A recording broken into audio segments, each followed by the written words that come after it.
नमस्कार, मैं हूं पंकज श्रीवास्तव। सत्य हिंदी के खास कार्यक्रम सुनिए सच में आपका स्वागत है। आपको यह सुनकर क्या अच्छा लगेगा कि कोई अपराधी देश का प्रधानमंत्री, कैबिनेट मंत्री या फिर किसी राज्य का मुख्यमंत्री बना हुआ हो? जाहिर है इसका जवाब आप नहीं में देंगे। लेकिन क्या आपको यह अच्छा लगेगा कि किसी मुख्यमंत्री को बिना अपराध जेल में रखा जाए ताकि उसे कुर्सी से हटाया जा सके? इस सवाल का जवाब भी ना ही होगा। और सबसे बड़ी बात कि क्या किसी को आरोप लगते ही अपराधी मान लिया जाना चाहिए या फिर अदालत की प्रक्रिया पूरी होने की प्रतीक्षा करनी चाहिए?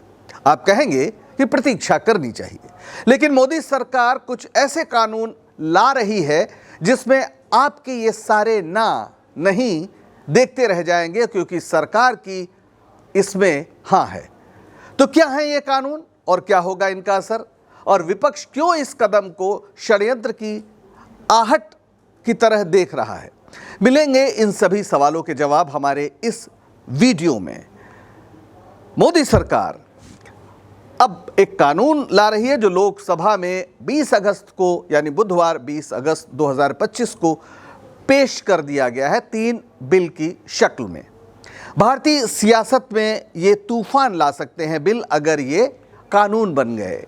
इन विधेयकों में कहा गया है कि मोदी सरकार ने तय किया है एक तरह से इन विधेयकों के जरिए कि अगर कोई प्रधानमंत्री, मुख्यमंत्री या मंत्री लगातार 30 दिन तक जेल में रहता है तो उसे अपने पद से हटना पड़ सकता है। तो आइए इन तीनों विधेयकों के बारे में जानते हैं। पहला प्रस्तावित विधेयक है गवर्नमेंट ऑफ यूनियन टेरिटरीज संशोधन बिल 2025। केंद्र सरकार के मुताबिक अभी केंद्र शासित प्रदेशों में government of union territories act 1963 का 20 क्लॉज है के तहत गंभीर आपराधिक आरोपों के कारण गिरफ्तार या हिरासत में लिए गए मुख्यमंत्री या मंत्री को हटाने का कोई प्रावधान नहीं है। इसलिए ऐसे मामलों में मुख्यमंत्री या मंत्री को हटाने के लिए एक कानूनी ढांचा तैयार करने के लिए government of union territories act 1963 की धारा 45 में संशोधन की आवश्यकता है। तो यह बिल, संशोधन बिल, उसी के लिए। दूसरा है 130वां संविधान संशोधन बिल 2025। यह संविधान संशोधन से जुड़ा हुआ है। केंद्र सरकार ने इस बिल को लेकर बताया है कि संविधान में किसी ऐसे मंत्री को हटाने का कोई प्रावधान नहीं है जिसे गंभीर आपराधिक आरोपों के कारण गिरफ्तार किया गया हो और हिरासत में लिया गया हो। इसलिए ऐसे मामलों में प्रधानमंत्री या केंद्रीय मंत्रिपरिषद के किसी मंत्री और राज्यों या नेशनल कैपिटल टेरिटरी दिल्ली के मुख्यमंत्री या मंत्रिपरिषद के किसी मंत्री को हटाने के लिए कानूनी ढांचा तैयार करने के लिए संविधान के अनुच्छेद 75, 164 और 239 ए में संशोधन की जरूरत है, और यह जरूरत इस संशोधन के जरिए पूरी होगी। और एक तीसरा विधेयक जम्मू कश्मीर पुनर्गठन संशोधन बिल 2025। जम्मू और कश्मीर पुनर्गठन अधिनियम 2019 का जो 34वां क्लॉज है के तहत गंभीर आपराधिक आरोपों के कारण गिरफ्तार और हिरासत में लिए गए मुख्यमंत्री या मंत्री को हटाने का कोई प्रावधान नहीं है। जम्मू और कश्मीर पुनर्गठन अधिनियम 2019 की धारा 54 में संशोधन के बाद गंभीर आपराधिक केस में गिरफ्तार और हिरासत में लिए गए मुख्यमंत्री या मंत्री को 30 दिन में हटाने का प्रावधान होगा। यानी ये बिल जब विधेयक बन जाएंगे तो कोई भी मंत्री, प्रधानमंत्री भी, मुख्यमंत्री भी अगर 30 दिन की जेल होती है तो 31वें दिन उसका पद अपने आप समाप्त हो जाएगा। तो जाहिर है इन विधेयकों के मकसद पर, इसकी टाइमिंग पर सवाल खड़ा हो रहा है। इस समय राहुल गांधी बिहार में वोट चोरी के खिलाफ वोट अधिकार यात्रा निकाल रहे हैं। काफ़ी तूफान है उसमें। विपक्ष की ओर से एक बड़ी गोलबंदी हो रही है। उपराष्ट्रपति का चुनाव भी है और इस बीच ये विधेयक आए हैं। अब इन विधेयकों में एक बात ये भी है कि 30 दिन की हिरासत में रहना तो है ही, यानी ऐसे मामले जिनमें 5 साल या उससे अधिक की सज़ा हो तो फिर 31वें दिन अपने आप पद वो ख़त्म हो जाएगा अगर इस्तीफ़ा नहीं दिया जाता, यानी कुर्सी स्वतः चली जाएगी। यूनियन टेरिटरीज़ में जैसे जम्मू कश्मीर और दिल्ली, अगर मुख्यमंत्री 31वें दिन तक इस्तीफ़ा नहीं देता तो फिर लेफ्टिनेंट गवर्नर उसे हटा सकता है। सरकार का कहना है कि यह बिल संवैधानिक नैतिकता और सुशासन को बढ़ावा देगा, पर क्या सचमुच ऐसा ही है?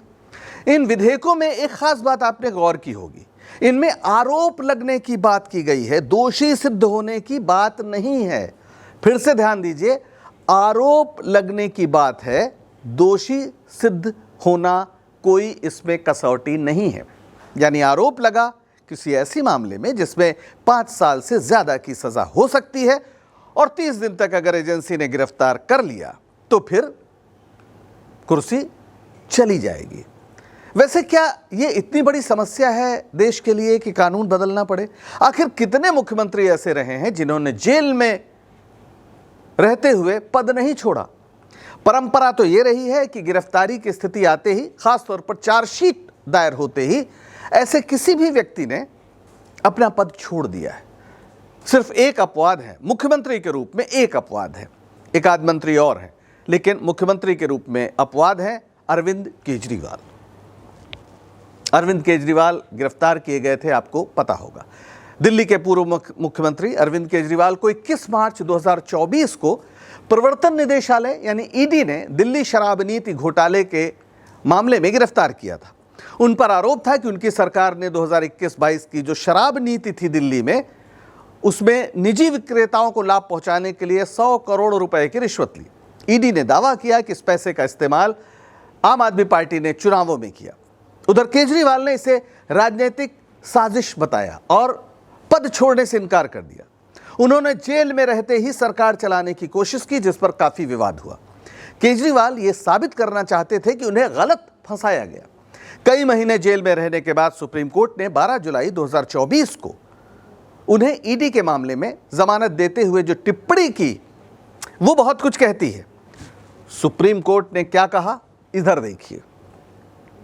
सुप्रीम कोर्ट ने कहा कि ईडी की गिरफ्तारी की प्रक्रिया में पारदर्शिता की कमी है। पीएमएलए की धारा 19 के तहत गिरफ्तारी के लिए ठोस सबूतों की जरूरत होती है, न कि केवल संदेह के आधार पर गिरफ्तारी की जा सकती है। यानी जो केजरीवाल कह रहे थे, सुप्रीम कोर्ट ने भी उसे देखा। सुप्रीम कोर्ट ने यह भी कहा कि लंबी हिरासत और देरी से मुकदमे की प्रक्रिया संदिग्ध लगती है, खासकर जब आरोपी एक निर्वाचित नेता हो। केजरीवाल को बाद में सीबीआई मामले में भी 13 सितंबर 2024 को जमानत मिल गई और इस बार भी सुप्रीम कोर्ट ने सीबीआई पर टिप्पणी की।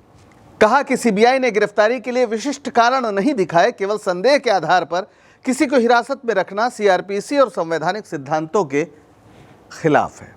यानी देश की सबसे, जो कहा जाए प्रीमियर एजेंसी, जांच एजेंसी जो है, सबसे बड़ी, सबसे काबिल सीबीआई, उस पर यह टिप्पणी है कि बिना किसी कारण को बताए आपने एक मुख्यमंत्री को गिरफ्तार कर लिया। जमानत के कुछ दिन बाद केजरीवाल ने 17 सितंबर 2024 को मुख्यमंत्री पद से इस्तीफा दे दिया, ये कहते हुए कि वो जनता की अदालत में अपनी बेगुनाही साबित करेंगे। लेकिन उन पर लगे आरोपों का मामला मीडिया में इतना उछला, इतना बदनाम हुए वो, कि फरवरी 2025 के विधानसभा चुनाव में उनकी पार्टी चुनाव हार गई, बीजेपी की सरकार बन गई। केंद्र में अब भी बीजेपी की सरकार है, पर शराब घोटाले का मामला ठंडा पड़ गया। तो मकसद क्या है? क्या सिर्फ सरकार बदलना ही मकसद था, जिसमें आखिरकार बीजेपी या केंद्र सरकार कामयाब हुई? अब केंद्र सरकार जो कानून बना रही है, उसके बाद केजरीवाल को जेल जाने के 31वें दिन ही इस्तीफा देना पड़ता, यानी उनकी कुर्सी चली जाती। यानी यह कानून मुख्यमंत्रियों को हटाने का, विपक्ष की राज्य सरकारों को अस्थिर करने का हथियार भी बन सकता है। और यह बात यूं ही नहीं कही जा रही है। जरा झारखंड के मुख्यमंत्री रहे हेमंत सोरेन का मामला याद कर लीजिए। ऐसा ही मामला था, 1.5 साल पहले की बात है करीब। झारखंड मुक्ति मोर्चा यानी जेएमएम के नेता और झारखंड के तत्कालीन मुख्यमंत्री हेमंत सोरेन एक बुरे हादसे से गुजरे थे।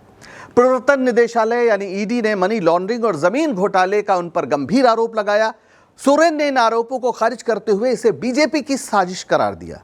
लेकिन 31 जनवरी 2024 को ईडी ने उन्हें गिरफ्तार कर लिया। गिरफ्तारी के कुछ घंटे पहले उन्होंने मुख्यमंत्री पद से इस्तीफा दे दिया। हैरानी की बात यह है कि हेमंत सोरेन को जो गिरफ्तार किया गया था, वो राजभवन से गिरफ्तार किया गया था, जब वे राज्यपाल को इस्तीफा देने गए थे। अगर आप इसे विषयांतर न समझें तो जो राज्यपाल थे उस समय ये वही सीपी राधाकृष्णन हैं जो अब बीजेपी की ओर से उपराष्ट्रपति पद के उम्मीदवार हैं। सोरेन की गिरफ्तारी के बाद झारखंड में नई सरकार बनाने के लिए झारखंड मुक्ति मोर्चा के ही नेता चंपई सोरेन को जल्दी मौका नहीं दिया गया, 26 घंटे लगे। आरोप है कि इस बीच बीजेपी तोड़फोड़ करके अपनी सरकार बनाने की कोशिश कर रही थी। राजभवन पर भी काफी आरोप लगे थे। बहरहाल ईडी का दावा था कि सोरेन ने रांची में 8.86 एकड़ जमीन अवैध रूप से हासिल कर ली है, लेकिन 28 जून 2024 को झारखंड हाईकोर्ट ने जमानत देते हुए ईडी पर क्या टिप्पणी की है, अगर आप उसे देखेंगे तो शायद पूरा खेल समझ आ जाएगा। झारखंड हाईकोर्ट ने कहा कि ईडी के पास कोई ठोस सबूत नहीं है कि हेमंत सोरेन ने कथित अपराध किया। बरामद दस्तावेजों में ना तो सोरेन का नाम है और ना ही उनके परिवार का। यानी जिस जमीन पर कब्जे की बात कही जा रही थी, जमीन के अवैध हस्तांतरण की बात कही जा रही थी, वो हेमंत सोरेन या उनके परिवार के किसी भी सदस्य के नाम थी ही नहीं। यानी ये पूरी तरह से शून्य से उपजाया गया एक मामला था और मीडिया ने, खास तौर पर जिसे हम गोदी मीडिया कहते हैं, उसने रात दिन हेमंत सोरेन के खिलाफ माहौल बनाया।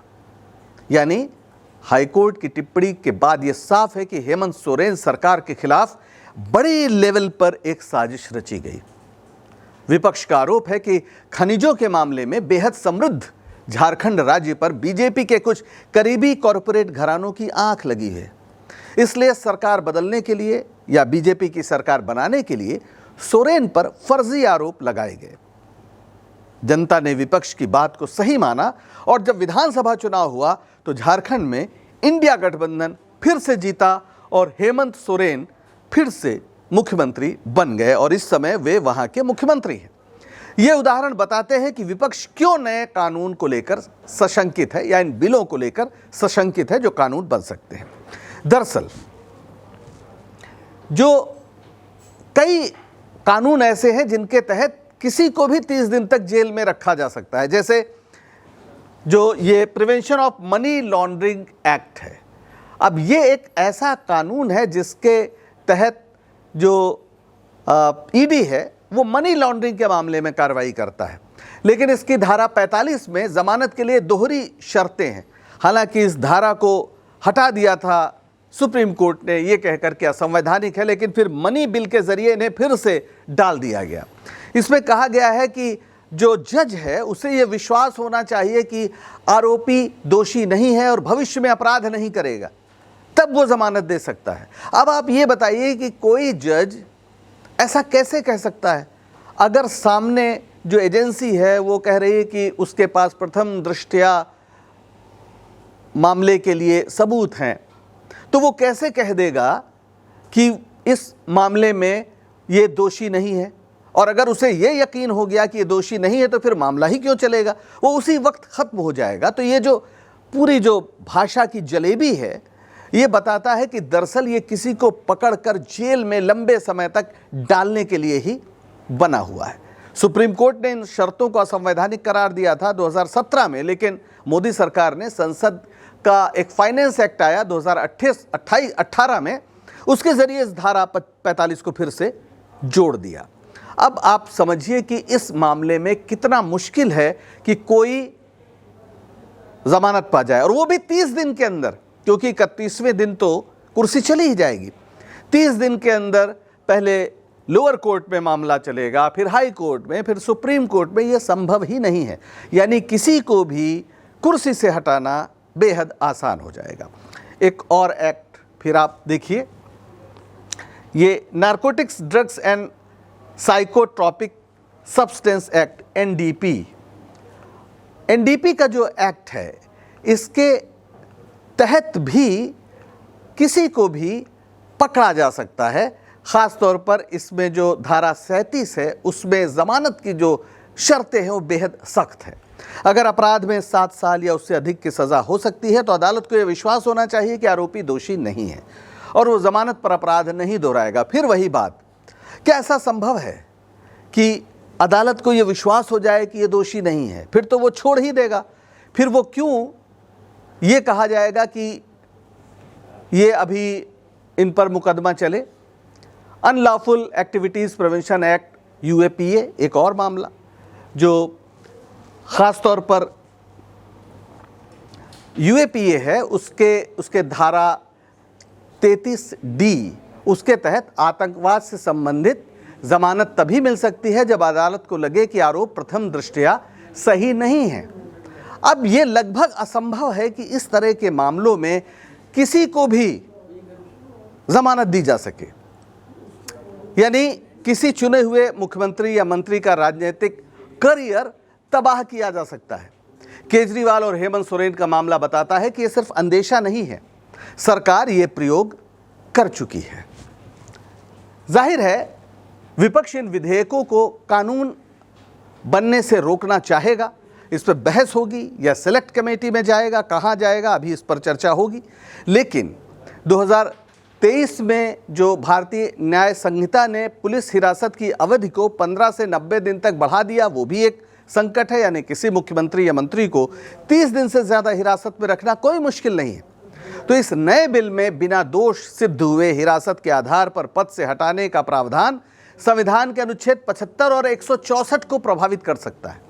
अनुच्छेद 75 और 164 में स्पष्ट रूप से हिरासत के आधार पर हटाने का कोई प्रावधान नहीं है। ये अनुच्छेद कहते हैं कि मंत्री तब तक पद पर रहते हैं जब तक उन्हें राष्ट्रपति या राज्यपाल की मर्जी हासिल है।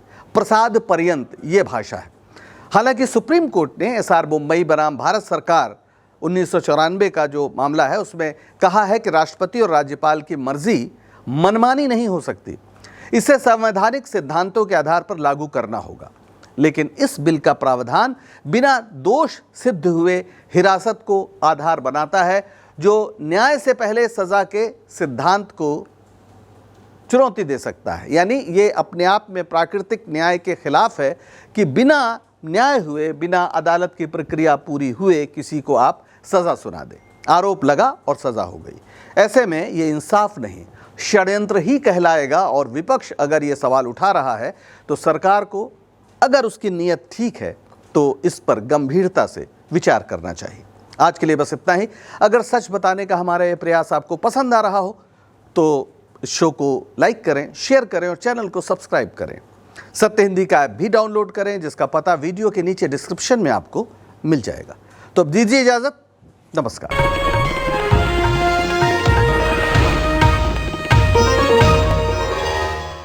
Copyright disclaimer under Section 107 of the Copyright Act 1976. Allowance is made for fair use for purposes such as criticism, comment, news reporting, scholarship, and research.